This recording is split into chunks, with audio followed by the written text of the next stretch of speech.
Do. Two channels. All right.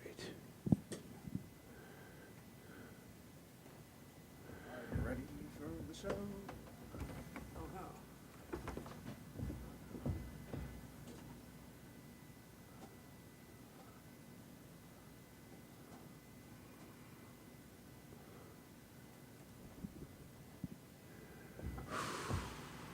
Are you ready? Yeah.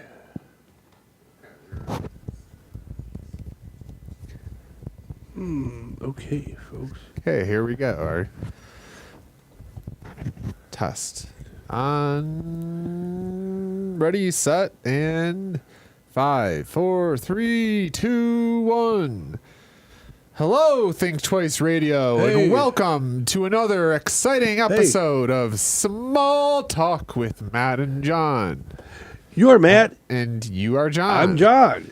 And we are having a show. That's and right. We're glad that you're tuning in. We have a viewer here, Nick's World, our favorite viewer, says, yeah, he's here, and we're here talking about artists versus AI, because as we record this, we are on the precipice of the Buffalo Infringement Festival. Yeah. And artists versus AI. Yeah, that is going to be the new show coming up this Friday. This Friday at Bicycle Bottle Shop. Bicycle Bottle Shop. It's a 230 nice- Lexington Avenue in Buffalo, New York. Yeah.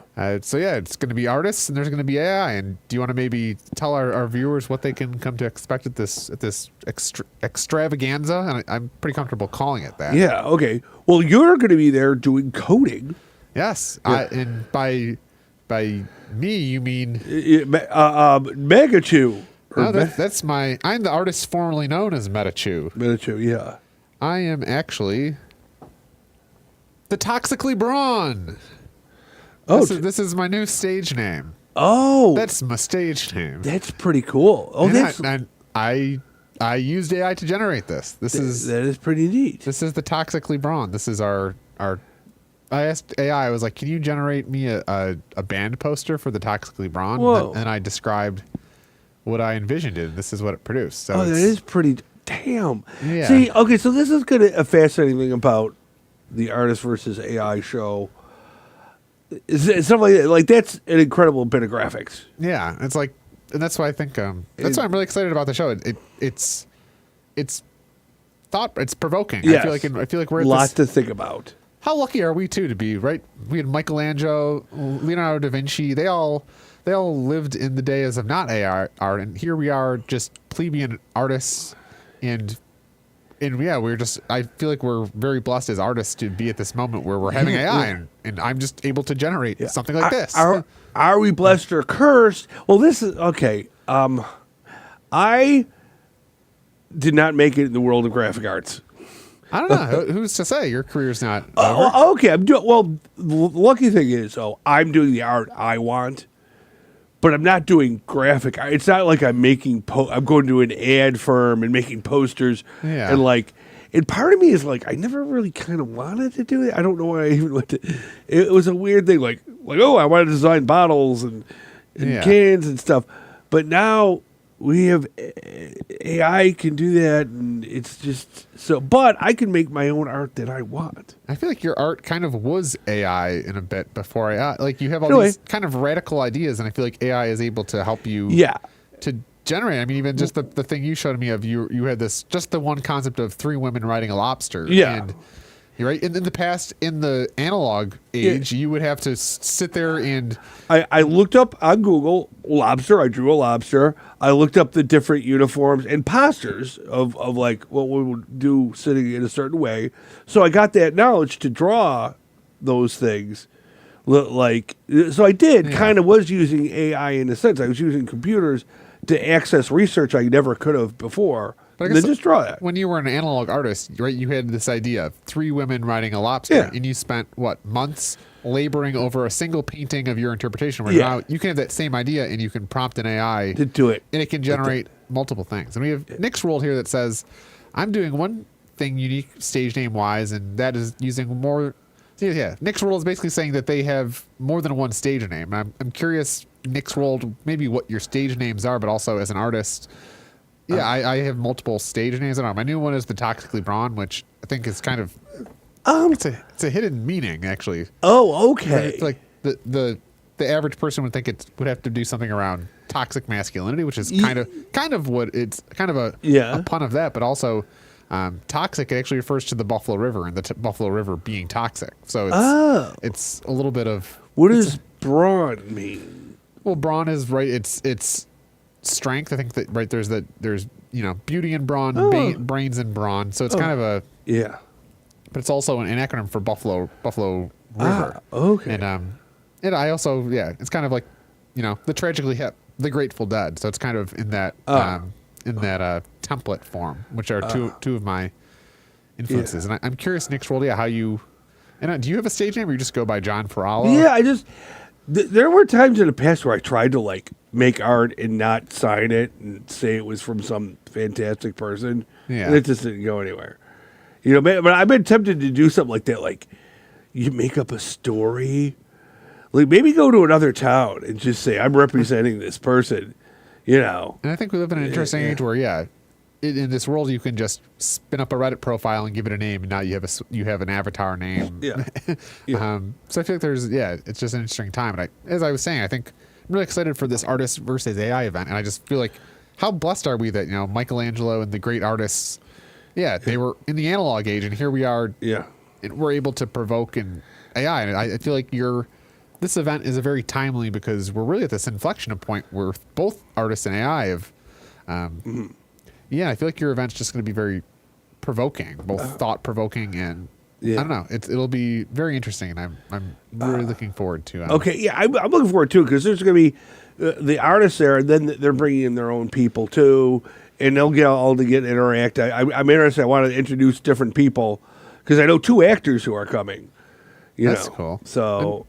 And I think you had mentioned this in previous shows, but I'm kind of with you there. I'm kind of down an AI rabbit hole now because once you start using it, you kind of start viewing every problem you have through the lens of how could AI work to have it. I mean, I know one thing I'm contemplating using AI with now is for actually dog breeding. So like the actual, I was just talking to a friend of a therianologist. There are people that specialize in small animal breeding, and actually, there's not many therianologists around, and I think I don't know. AI is like because there's so few of these experts. Like I think dog breeding maybe that's just one thing, but like there's so many kind of problems in life where we have a very small amount of experts that are kind of hard to reach, and they might not even a doctor. When you go to a doctor, they're this expert doctor, and they give you they meet you, and they don't really know you. They just kind of give you pretty expert advice, but very general expert advice. Whereas AI, you can almost prompt an AI to give you really tailored information to yourself in your own unique situation. I mean, in my case, the dog breed, I have 2 very specific types of dogs. They have different ages, different health conditions. So it's just very interesting that I feel like AI helps put expertise in any domain at everybody's fingertips. So essentially now, everyone is an expert in everything. Yeah. And I feel like we're just becoming prompt engineers. We're just essentially prompters. We're not. It's different because. Yeah. And it's a good way of looking at it. Yeah, prompt engineer. It's like, Yeah, we're all. Yeah, I think we're essentially the new careers. We're all prompt engineers now, whether you like it or not. And I think, and I was talking to a friend about AI, and I think it's even interesting because I think we saw this at the Art Under the Stars. I've just overheard a conversation we're having. This person was like talking about how humanity is going towards the apocalypse and that we're going to be extinct because AI is going to wipe us out. So then also at the same time, there's like people, and I'm probably more on the spectrum of like super excited about AI, but there's people that are like super on the other end of the spectrum. Gloom. Yeah. And it's like, I feel like it's all interesting that we have this new technology and there's already people saying this is the apocalypse. And then there's people saying this is the best thing that's ever happened to humanity. And there's a whole spectrum of people in between. And I just feel like it's very interesting that some people are they're so opinionated already. I'm hoping we don't go down there where the robots are going to want to kill us. Because even that, like, if you're really smart, you don't want to kill anything. But there's been horrifying fiction written. There's a story called I Have No Mouth and I Must Scream. I don't know if you've ever heard of that. No. I read it when I was younger, and it's kind of famous because it's basically about basically a robot or like AI takes over everything, like the whole planet. It just kills everyone on the planet, and like they uncode, they look into the code of this robot. At one point, it just says, "I hate mankind. I hate mankind," like repeated like a billion times, and it just hates. And it spends the rest of eternity tormenting like 5 people, Yeah. That's what I think of, Yeah. right? I think the engineers at Facebook were already thinking about ways to, hack human brains and, hack our dopamine cycles. And I'm sure there's probably a table of engineers somewhere at Facebook using AI to even better, hack our systems. And I think AI can be, it's essentially, I make the analogy, it's like a tool. A hammer is a tool. It's not good or bad, but right, a hammer in the tools of a bad person can kill someone, which is awful. But the same hammer in the hands of a builder can build someone a house that will last for 200 years. So it's like, you can't get mad at the hammer. It's really, it's the people using it. Yeah, and we gotta. I think we have to be aware. We do have to set laws and rules because the politicians don't know what's going on. So I think what's happening now is a lot of the companies are just forcing their agenda down, and that's not good for anybody. And you have a bunch of politicians who are like way behind the curb on a lot of this. Like, And it's funny you mentioned that because I've actually been using AI to do things like FOIL requests and to write items that I send to the local Common Council. So I'm actually like using AI as an individual to like interact with my government because I can essentially feed the AI a bunch of information and say, write me an item in the tone of an expert with deep expertise in New York State law, and it can generate a draft letter. It's very interesting because I can almost I can use it to. And somebody had the comment that the future is controlled by, or the future belongs to curious minds backed by armies of LLMs or large language models, which I think that's kind of the truth because you're saying you have these politicians, but also bureaucracies in general of that I feel like can be outcompeted or can be disrupted by just single individuals with armies of AIs behind them because an AI can really do. Yeah, it can do really complex. I don't know. It's a very interesting time. It's kind of like, I remember this commercial. It was an Apple commercial. I don't know if you've probably heard of it. It's an Apple commercial. And I think they ran it once during one of the Super Bowls. Oh, yeah. It was the 1984 kind of commercial. It was a 1984. Like they had these big screens and they were like, conform. And then this female athlete comes off with a hammer and she swings it around and she crashes this English 1984 guy TV, and it's supposed to go on Apple. It's going to be the new thing, but it seems now Apple is almost that control thing. Yeah, I joke. I have the saying that Apple died when Steve Jobs did because there's that stretch there where they came out with the iPod, which was revolutionary, then the iPhone, all these inventions back to back to back, and now we're on iPhone 17 with 4 cameras now instead of 3. And they really haven't innovated. And I think it is curious. Here's a question: what would Steve Jobs think of AI?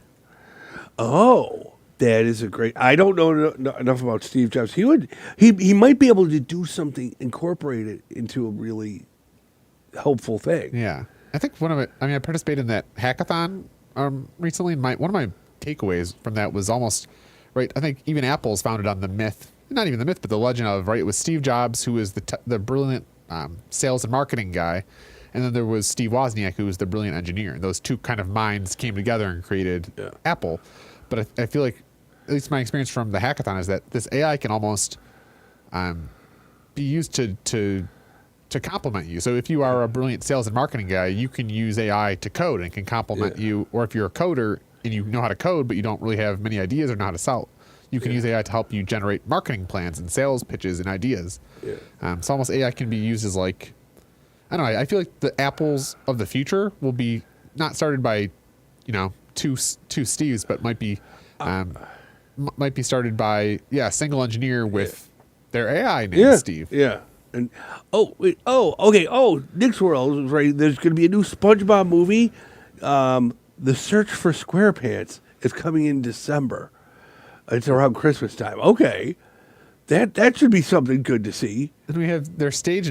Nick's World's stage name is Lloyd Jenkins Jones, which reminds me of Leroy Jenkins. Wait, was that the guy who went crazy in one of the games? That was Leroy Jenkins. That's when I think here Lloyd Jenkins, I think of Leroy Jenkins. Because that's that's just my initial impression. Okay.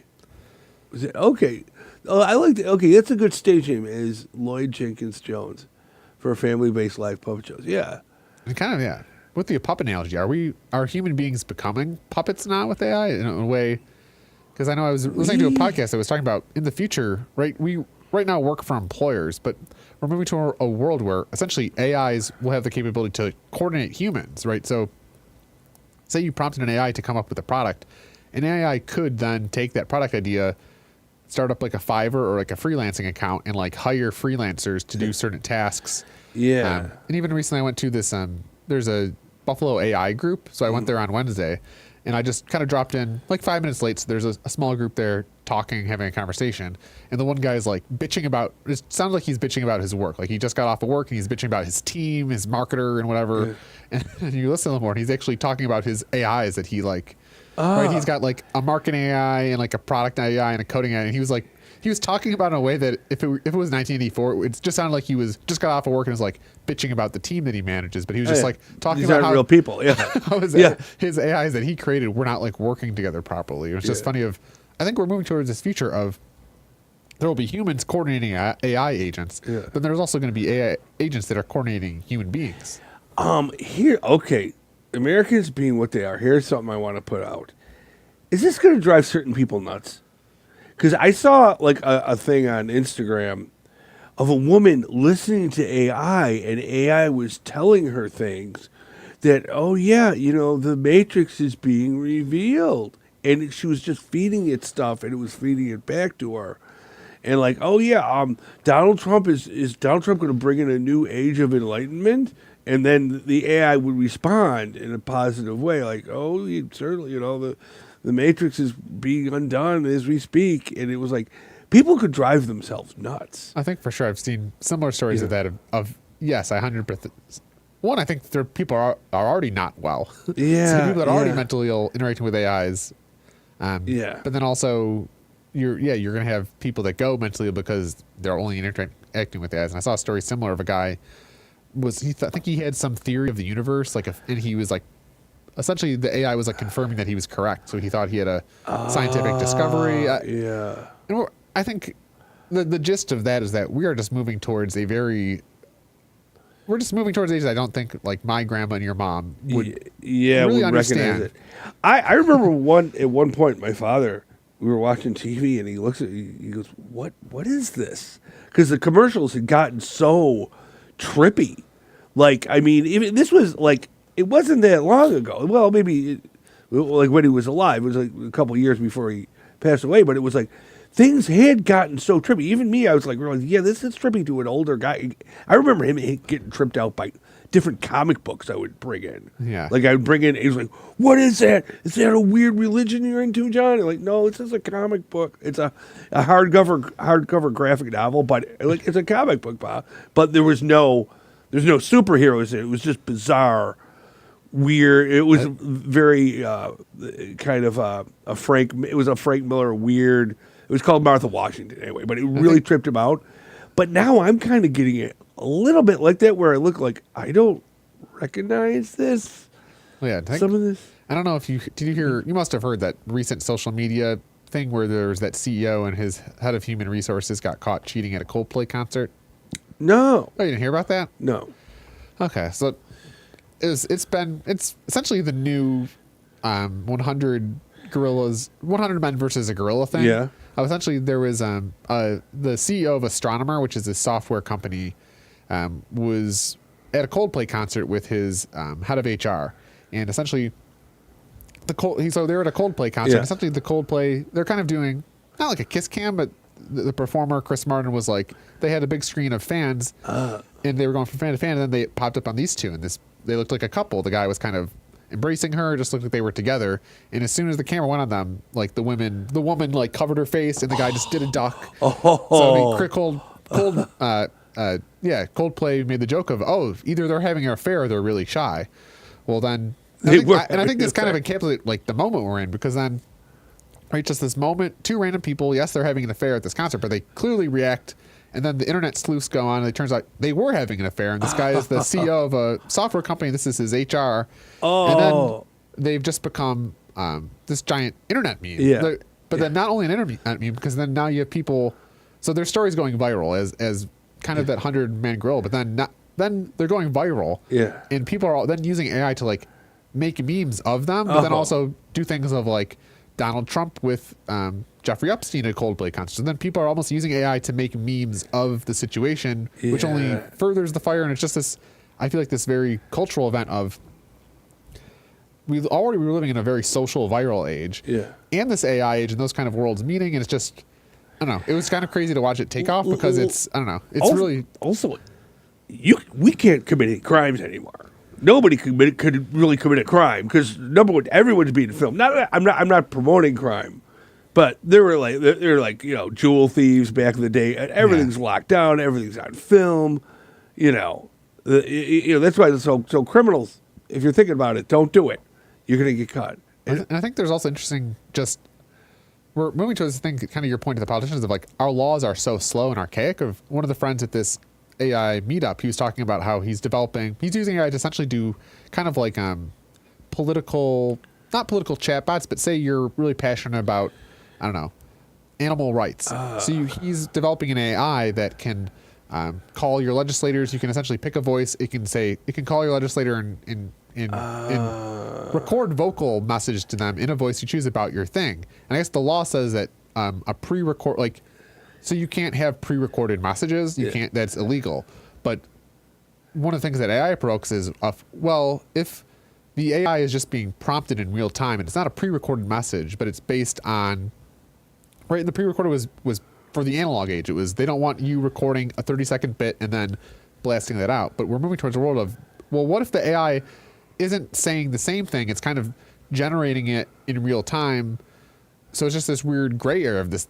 The law hasn't really had to encounter that issue. So I feel like there's almost ways that AI is going to be provoking law and really bending the law and legal in ways that we can't even foresee now, because there's, like you're saying, the legal system is just extremely slow and archaic, and AI, right? People are generating take advantage of it. Yeah. People are generating AI memes of gorillas going on podcasts talking about the 100 Men challenge. Yeah.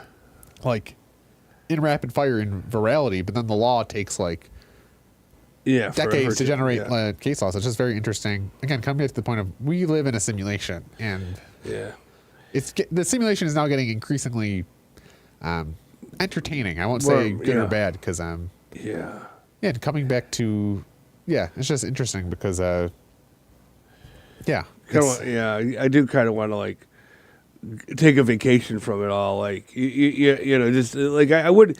What is like? We can't go full Butlerian jihad on it because we're too dependent. Butlerian jihad's from Dune. Yeah, there's no putting the monkey back in the box. Or monkeys in boxes. Is that a meme? But could be, or the genie back in the bottle. It's kind of hard to go that way. Yeah, I couldn't. I mean, I think about it like, let's just throw these phones away. Gosh darn it, go back to, But also, we're suffering before. People my generation, there's all sorts of horrible things going on.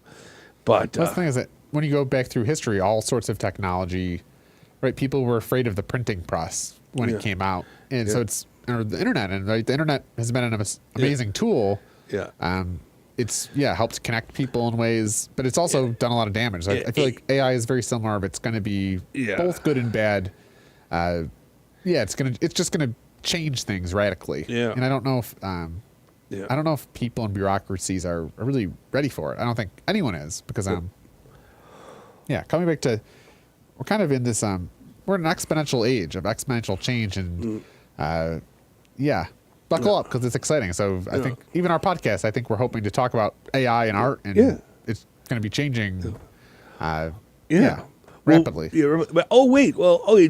Jenkins was talking, Lloyd Jenkins Jones family is based in the show. So we have Nick's World talking about Hugh Hopkins and puppetry. And yeah, Hey. coming back to our analogy Hi. of puppets. Puppets. Whose puppets yes. are? You can make AI puppets and have them do things. Yeah, and I Nick, actually if you want, did I tell you that I hired an AI to fight my parking ticket? Good luck with that. Yeah, I didn't tell you this. No, you didn't tell me that. That's Oh. fascinating, though. Well, yeah. So essentially, and I had heard about this a while ago. There was some guy that he got a parking ticket, so he programmed an AI to like fight it for him, and I guess it did. So then he like kind of just put it online, thinking like his friends and relatives would like it, and it turned out lots of people wanted AI to fight their parking ticket. So it became this thing of do not pay.ai. Oh. And yeah, so I got a parking ticket, and me and my friend, we both parked. Yeah. We got parking tickets, and it was one of those situations where one person parks on the wrong side of the sign, and then everybody that pulls up thinks they're in the right. So it was kind of this thing of they got like a dozen people parked illegally because one person parked on the wrong side of the sign. So he was upset, but I was like, oh, this is a chance for me to use AI. So I hired Do Not Pay, and essentially it asks you some questions, and you take a picture of your parking ticket, and I prompted I haven't checked it because it essentially then works on your case overnight. So that's okay, Nick. I was just responding to Nick's world. Yeah, Nick, we're doing an artist and AI show, so we're talking about parking tickets and AI. Parking tickets. Essentially, the AI then, it prompted me. It's like, oh, does your ticket have a notary signature on it? And I was like, no.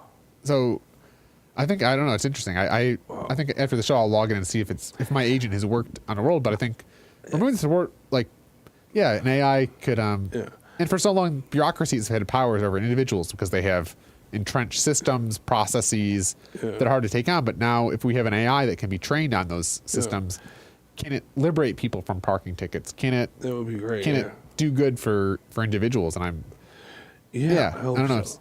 And I think like we mentioned, I'm down the AI rabbit hole, and now I kind of reflexively any problem I get, any situation I get, I think how AI can do this for me. Well, perhaps someday. Oh no, Nick says that nobody cares about AI. Well, I'll say Mick doesn't care about AI. I wouldn't say no one cares about AI. But we'll see. Okay, AI. Okay, there's other things we could talk about too. Ozzy Osbourne just died. That was terrible.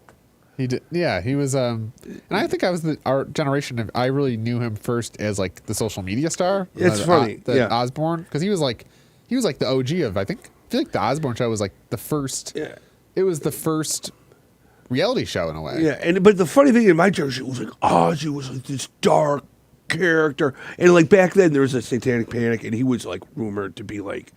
They were rumored to be like occult guys and stuff, and it just turns out he's just like kind of a stoner. Well, yeah. Then as I got older, I then nice learned, guy. oh, he's actually this musician from before. Yeah. And you listen to his music, and it's actually right. I think look at his face. His music is very edgy and hardcore. But then you listen to some of the lyrics, it's like, oh, there's deeper elements here. There's some deep stuff. Yeah, some of that stuff like the War Pigs is really good. It's really close to home and like really like okay, And it's funny that they thought of him as like this occult guy. That's a very, I don't know, it's a very tuned in theological song about war pigs and stuff like that. And like, it could almost be like a really good song for if you were an apocalyptic thinking person, I would imagine. And it had this very gothic, imagery in there. And but it was funny because like Ma loved him. Yeah. Yeah. Well, I think that's interesting that a house, just a random suburban housewife would like Ozzy Osbourne. It is weird. Just because she hated swearing, but just because MTV like edited out the swears, she thought he was so funny. Because he'd be like, oh, he was constantly swearing, and it just edited that out. And Mick says it's kind of funny that his show gets more views than yours. Well, if the metric you view the success of your show is by views, that's a very superficial view. So, sorry that you have that opinion, Mick. But well, I'm enjoying our show, and I don't think it's about the views. We do it for the fun and to educate people and talk about things like AI that people are actually passionate about. And I would argue that people that have their head in the sand for AI are going to be left behind very quickly. But I'll tell you one thing: I don't think we're not streaming on Facebook. Oh, we're not? No. Like, I mean, is this getting recorded somewhere? Yeah, it's on over there. We could maybe, after the show, just run it and see. Okay. Well, it looks like we're live on the, because we're engineering here. Ah, okay. Yeah. Okay. But anyway, just so yeah, and okay. So this is another thing. There's cracks in the. I don't know if you want to talk about the cracks in the Trump edifice with the Epstein thing. Well, like people like you and me kind of knew where he was coming from and what he was from the beginning.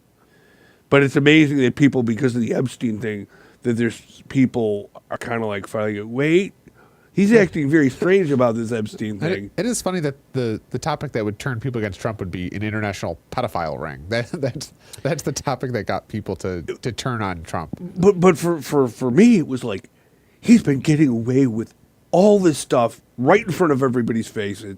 And he's been using these same techniques of distract. You say stuff like fake news. And some people are, because and it just makes the Epstein, he should ideally just ignore the Epstein case and hope it goes away, but he's like almost piling on, trying to like.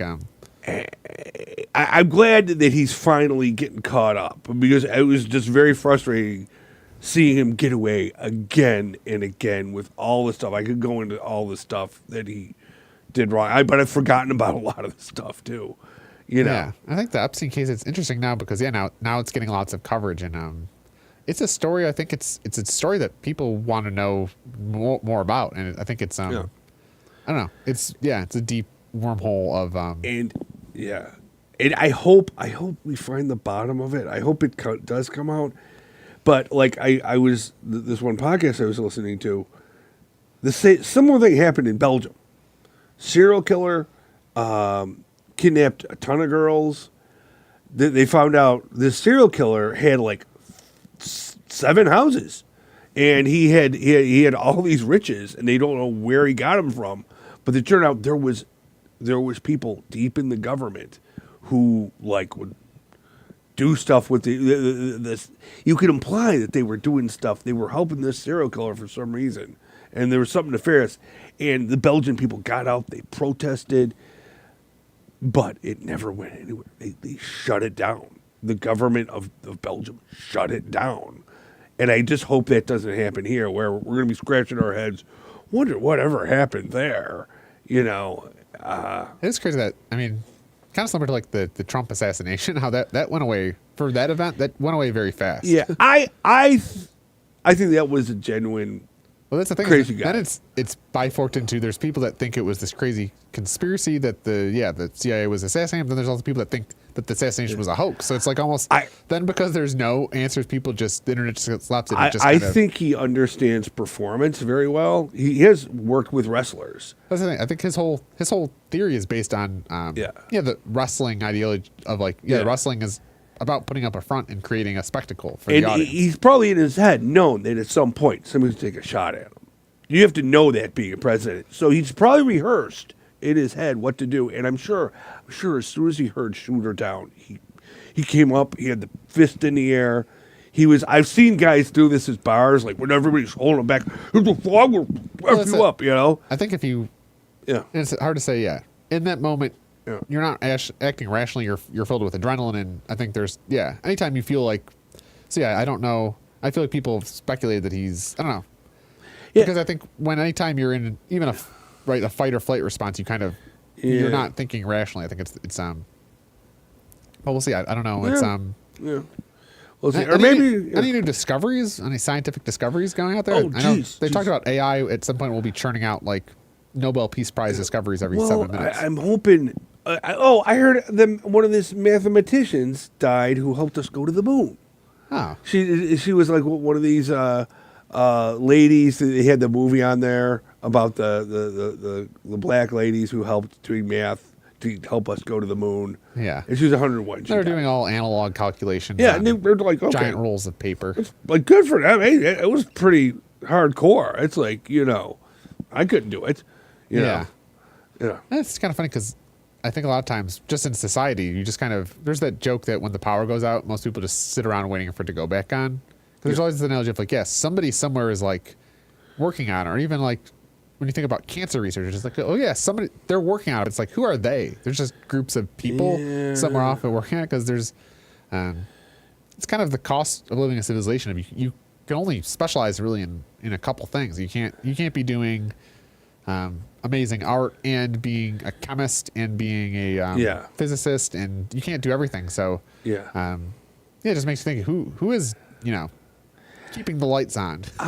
Yeah, I know. Well, we can get to a whole thing about now they are cutting funding to like Alzheimer's research and cancer research. That's one of the things Elon went through and cut, and that's a whole other discussion. I mean, that's I think the dialogue, right? I mean, there's lots of bad things getting cut. Don't get me wrong, but at the same time, we do live in this giant bureaucracy where there's lots of waste. So it's like, how do you? But yeah, to think that somebody can just kind of turn off all the bad things and keep the good things on, is not really. Yeah, I don't know how you wind back. Yeah.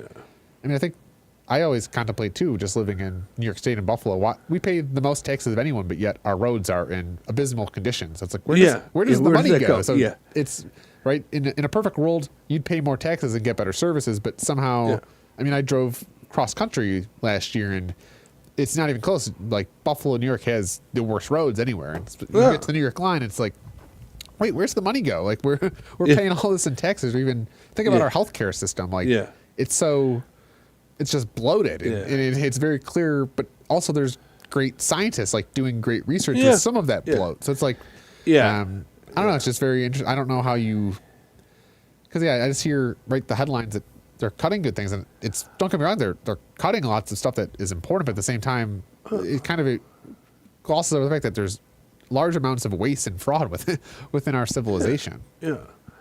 Oh, so wait, Mick Rambo says he's watching us on Facebook. Yeah, we're on Facebook. Okay, okay, Mick. One of the innovations, and I think Richard's too, is we're actually like engineering our show, and he's I don't know if the viewers can see this, but he's got this mouse with like 10 buttons on the side. Oh, and it's we appreciate Richard and Think Twice Radio for giving us a platform when maybe we shouldn't have one. Darn it. Oh, okay. Maybe I missed the stream. Okay. But yeah, so this artist versus AI, what can you preview it a little bit for our viewers? What's some of the artwork, or is that something you're keeping under wraps? Okay. It's going to be. I'm sure that people wouldn't mind. Like I'll mention Tim Raymond. I think he wouldn't mind me mentioning. He's going to have a piece in there. Myself. There's other artists. Our buddy who is in here. What can we expect? Is it just going to be? Yeah. Oh, there's going to be women riding lobsters, right? That's one of the things that will be. Oh, not necessarily. Not necessarily. I might not use that art. I might use another piece. But I know, like some of the art is what AI comes up with is really freaky. Sometimes it's really typical. Like you're like, oh, that's AI. But some of the stuff is like. The way it interprets things is like, that's what it came up with, you know, and you can kind of you can look back and forth and see what a human makes and see what a machine makes, and that's pretty fascinating. So what do you think? Do you think there'll be critics there? I invite critics. Yes, I invite anybody with a thought process in there, like who's gonna. Who criticize AI or the artist or maybe not criticize the or artist. has a view, you know. I think that's was it not Rick Ross? Is it Rick Ross, the music producer? He was saying that that AI vibe coding and AI is like the new punk rock, and humans AI doesn't have a point of view, and he was saying how artists, people in general, I think AI will encourage people to be more artists, fulfill our the highest level of our psychology of self actualization, but we have a point of view, and I think that's something that's very important, and I hope more human beings will cultivate our point of view, especially in this era where we're pre-programmed from birth by corporations, by large governments, by our parents, and by society telling us what to do. But I think maybe AI, I think a lot of people will become sheep if they're not sheep already. But I think there's a possibility in a way to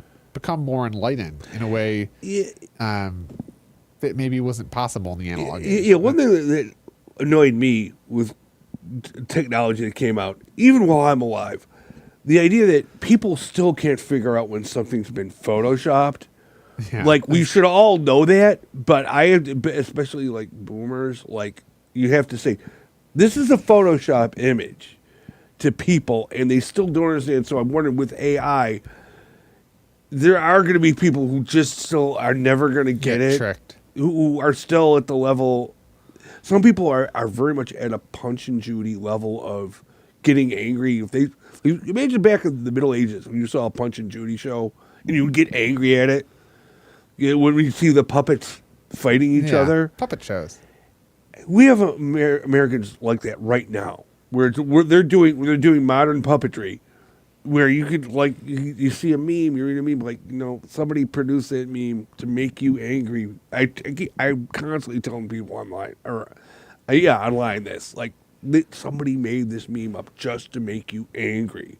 I think Yeah. it almost needs to be a new class in school. Like they need to be teaching children. There should be like instead of going to art class, you should go to like meme class. Yeah, where you just learn how to make memes and you learn how to analyze memes, how to not be provoked by memes. Yeah, and how to figure out like people are making up fake fights, and they're like videos of people doing fake fights and fake like people taking a MAGA hat off of a guy, and then like, what is your comment on that?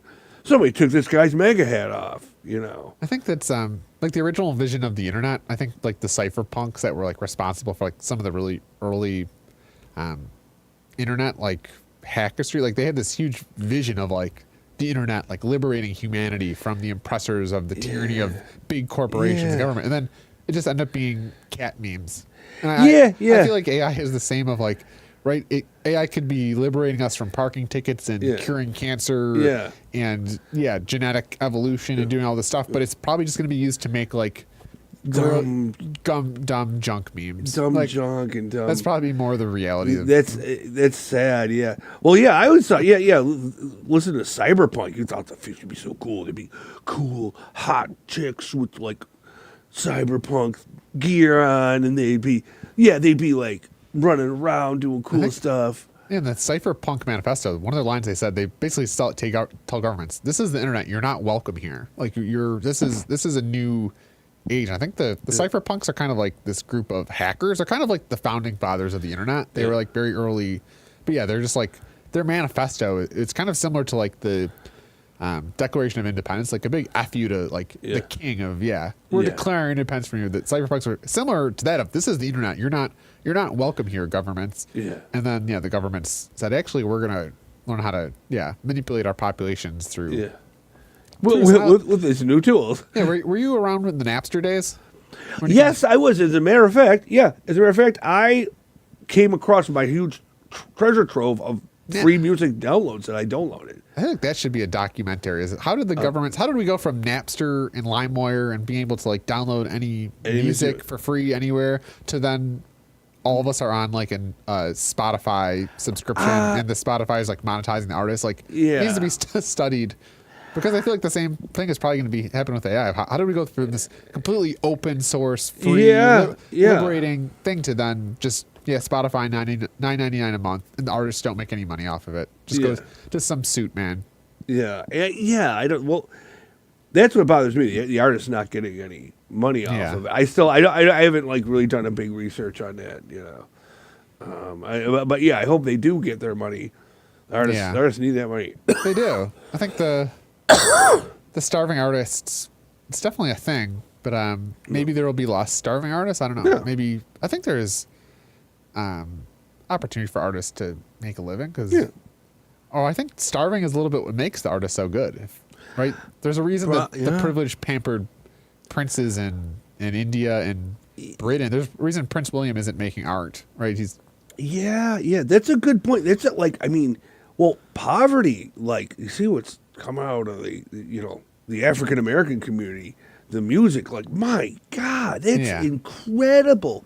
That's like building like 100 different pyramids, like art culture wise. Like they came up with, gospel and jazz. Yeah, their music you can feel, rock and roll, and then on to rap and hip hop, and that's like, and that all came out of having nothing, being poor and like just this, which to me is like raw and just really fun. Yeah. You know, Whereas the people in the top of society never really make. I mean, obviously there's been outliers, but yeah, the princes and the princesses and the kings and queens, they don't really make. Yeah. They're not known for their art. They just acquire art through their wealth. There's almost this. Yeah. Yeah. Well, I wish we could go back to the days. Like, I would like a patron. Hello, folks. A patron, if you're out there. Yeah. I wouldn't mind, like back in the days of Italy, like somebody would like hire Van Gogh and go. They're like, hey, you work for me, paint me like a bunch of paintings, and I'll take care of you Yeah. your whole life. Like someone just pays you. And there's a comment. Somebody took a picture of like the Sistine Chapel, and they're like, why don't we make things like this anymore? And I think it was it was kind of similar to very obviously there's capitalism and like the degrading of the true artisan. Yeah. And but yeah, why are our society is just a bunch of plywood cookie cutter buildings that like aren't going to be around in 100 years because they're just made of right. They make it and take them apart. Yeah. Well, the wood now is just not as good. They like when we first got here, we had like old growth forests with very strong wood because the trees. Yeah, we're now like the Home Depot wood. It's like from some tree farm where they like purposely make the tree grow fast. It's just the wood. Yeah. I don't know. There's kind of this degradation, or even a truck now costs like $80,000 new, and it's like it like doesn't last as long as like a truck made in like America in 1970. I don't know. Yeah. They make them like cheap. It's like, or even the washing machine. My parents like had a washing machine they bought in like 1986, and it like worked for 30 years. Now because it was just a mechanic thing that just spins around. Yeah. Whereas now you buy a washing machine, it's got like computers in it and all these settings in it. If you get 5 years out of a washing machine, it seems like you probably got a good deal. Yeah. I just had a refrigerator that went on me. It was I thought I was going to try to fix it, and then I was just like, I guess. What, just kicked? It melted my food, and I was like, my food melted your food, or not. Rotted it because it wasn't cooling it. Yeah, right. It wasn't cooling it. Like water was like coming out of the thing. It was just terrible. It was like interesting. Yeah. Well, I've been working on my house and figuring out like electrical. I haven't burned my house down yet, but it's good for you. Oh, electrical. Okay. It's actually not, and I'm not going to toot my own horn. I'm not doing anything super advanced. I'm just literally putting like outlets on the wires that are there. But it's still interesting. I enjoy it. It's not as hard as it. Yeah, I'm not doing anything complex, but it's not super hard. But it's cool. You just kind of hook up to a wire, and the wire is positive and negative, and then it just works. It is electronics is fun. Like you probably know more about it than I do, but I work in an electronics field. But what I have researched it. It was like it is fun. I wish like I had more time to tinker around with it. I think one of my critiques of the modern education system. I mean, there's the AI thing of like we were just taught. Oh, go to university, get a knowledge job, and then that's the way to like a good life in America. Now AI is automating those work, so like it's actually the plumbers and electricians and like HVAC people. Those jobs are going to be automated last, because it's very hard to like, to do physical things. But I think I remember in like middle school there was this technology class where you learned soldering and electrics, and there's a battery. That stuff was interesting, but it doesn't seem like the American. Right, we were part of this large. Right, sending our manufacturing overseas to China and having us work in offices. I just kind of wish, I don't know, there's something about, I don't know, building and making things and working physically. And think about the caveman days. Like, if your wife was like giving birth, there's no physician to call. It's just like, oh, well, grandma 3 generations ago said we got to, like, it's just kind of, you just kind of, oh, I guess I'm delivering a baby or, human beings, we were hunters and we were gatherers and we were doctors and if you were in a hunt and your arm got sliced off, you might have to amputate the arm, but you have no credentials. But grandma said, oh, grandpa did this 50 years ago and we put this herb on it and it works. Old people are good at figuring stuff out. Good old people for figuring stuff out. I think it's because ultimately I think human beings are big evolutionary advantage is that we're generalists, right? We can do lots of things. We're like a bird is kind of a one-trick pony. It can fly. And we really can't do anything. Like we're not very fast. I mean, I think we do. We have good endurance. Like we can just exert ourselves for long periods of time. Good endurance. Good endurance. And we can kind of plan and think things out, which is ultimately it's our ability to think and work peacefully with ourselves. although Yeah. not the Denisovans or the Neanderthals. Yeah. But yeah, I think our expertise is that we're generalized. We can be a doctor and a hunter Yeah. and a mechanic and a builder, Yeah. and we can do everything because we have hands and Yeah. brains. Yeah. Even when I look at my dogs, they have like little pathetic thumbs. Little thumbs. Yeah, they don't can't even do it. They don't Little even have claws. that. They have a nail. And they'll on have the a side. nail. Yeah. What is They that for? What do you do They with have that? 4 fingers and then just a. Yeah, it's calling it a. It's a very Yeah. pathetic appendage, but it's crazy. It's like. Evolve that into something. Well, it's for like God's how sake. your species didn't evolve at all, but then our species just went all in on the thumb. Yeah, and really got into grabbing stuff. And well, actually, kudos to all those other animals that have like raccoons and stuff. Yeah. They have little hands that they can do stuff. But their thumb's not as good as our thumb. We have No, the best pretty good. thumb. And we can like really pick things up, little things, and we can move little things around, which is pretty fun, and poke and feel like, yeah, you can feel the texture of things like, ooh, woody. This is woody. It's kind of crazy. This is glass. We just get this body, and we don't. I have no idea how this thing works. I wake up every day, and Yeah. I go to sleep. I eat, but like, Yeah. you just kind of know how to work it. And it's kind of this weird. It's a weird experience being a human. We don't talk about that enough. Yeah. They say there are weird things designed in humans that make no sense, but when you look at through evolution, like our throat goes down a different way, like because we evolved like. If I'd done more research on it, but there's like throat muscles that make no sense and nerves that like just go up and down and Actually, there's almost like lost iterations of like how we were trying to evolve, but that didn't work, so we pivoted. yeah, Like maybe earlier humans were trying to like have a very evolved throat, but then that Yeah. turned out that wasn't the best, and then we pivoted and now have thumbs, but there's yeah, it's stuff like that. Yeah, I'd have to do more research on it. well, it's just interesting. Like I don't know how do species make that decision? I guess right, Darwin would just say it's nature that like, but how did the human beings decide to that? Okay, we're gonna go all in on big brains and thumbs. Oh yeah.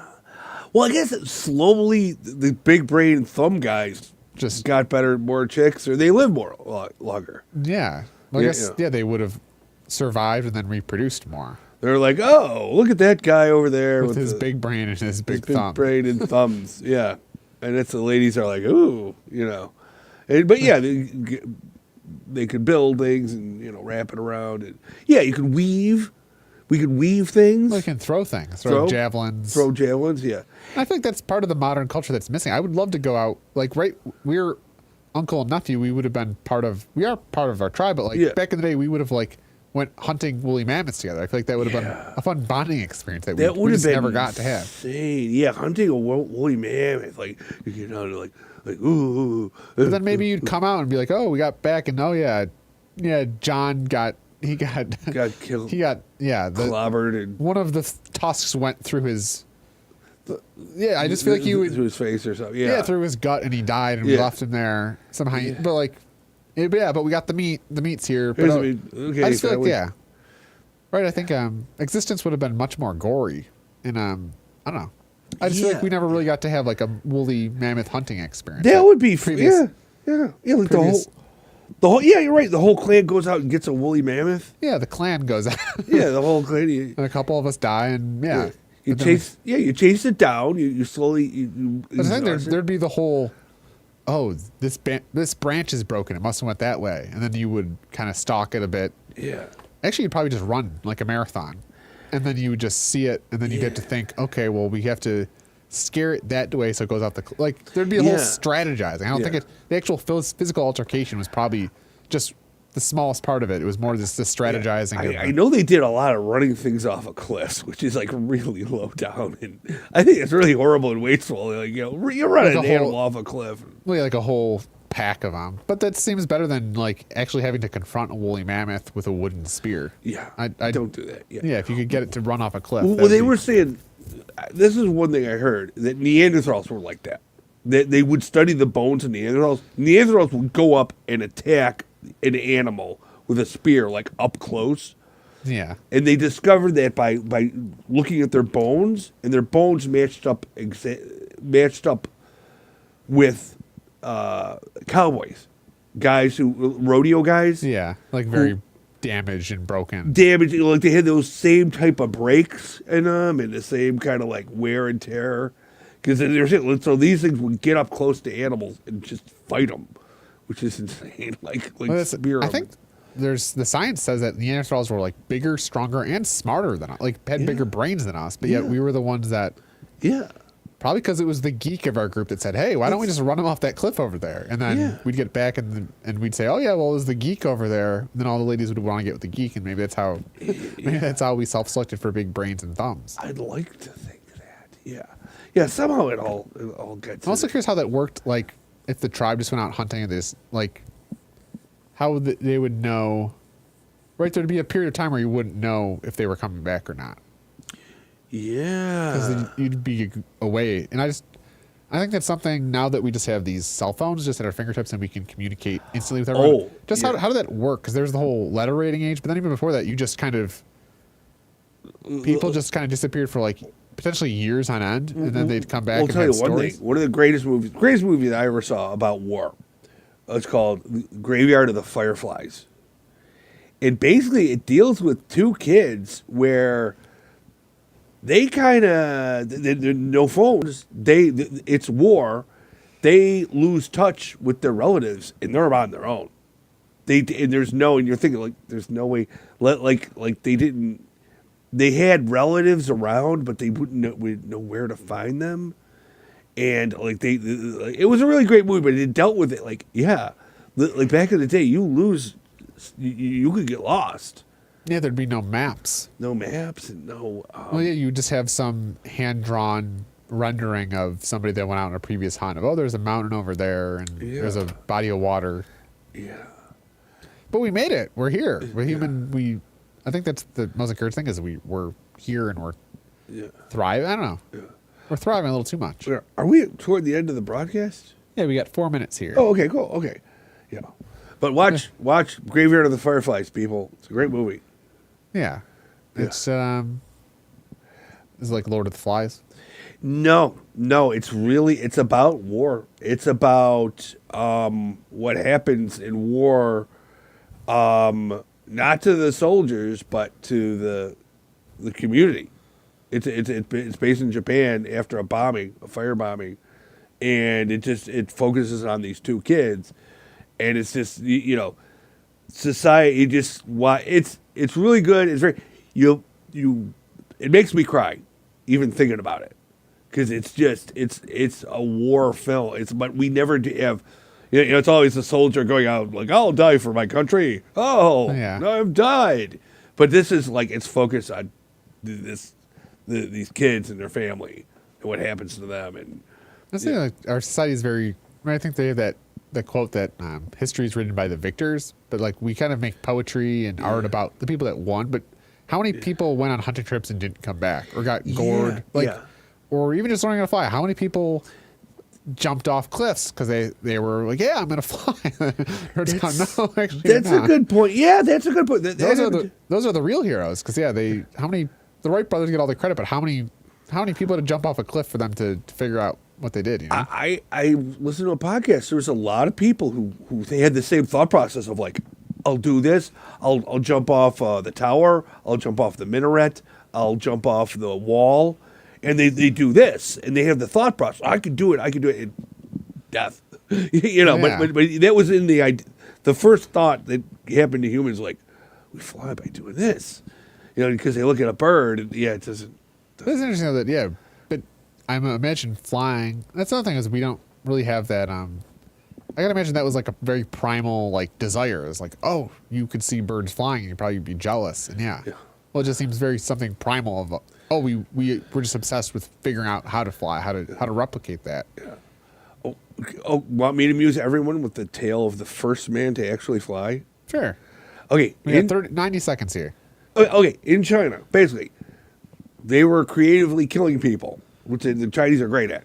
So they would give people stuff and shove them out a window. Like oh, here's a basket. Shove them out a window.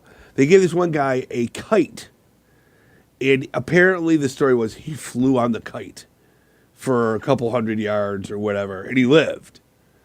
That was like the first recorded thing. Of course, they found him and killed him again.